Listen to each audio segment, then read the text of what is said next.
I agree with you. It's starting to turn around, but won't the entrenched bureaucracies and special interests and foreign interests, won't they pull off a huge false flag? Or have we exposed false flags so well now that it's into the vernacular that they are hesitant to use it?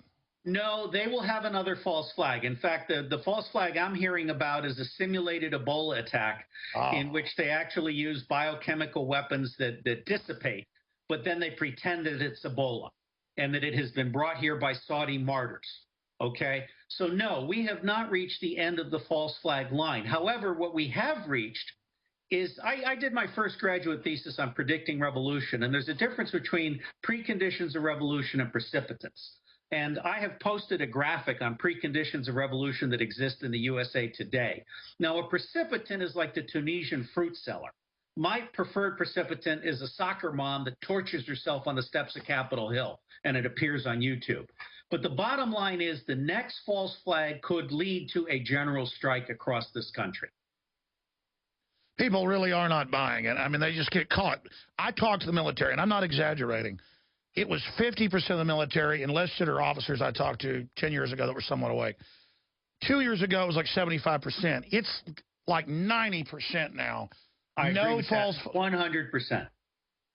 That's why. Military, in fact, the military veterans, 22 of whom are committing suicide every single day, military veterans plus unemployed college kids plus unemployed old guys like me. In my demographic, the unemployment rate is closer to 40%. The real unemployment in the United States, according to shadowstats.com, is 22%. Yep. Okay?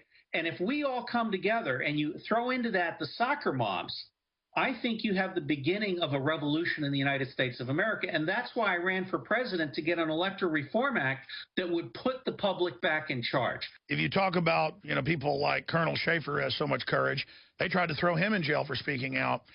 Made up stuff. They tried to, William Binney, and number 4 at the NSA, the director of one of their major programs, they've been trying to put him in prison. And they're now calling me up saying, listen, we're going to set you up and put you in prison. I haven't got to this yet on air, but I mean, it's been multiple people just point blank saying, we're going to come after you if you don't shut your mouth.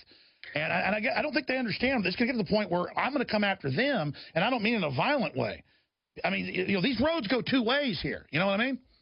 I do. Unfortunately, I think they have the power to do more damage to you than we have to do to them. But if you were to disappear, I would be very pleased if your audience rose up and demanded habeas corpus.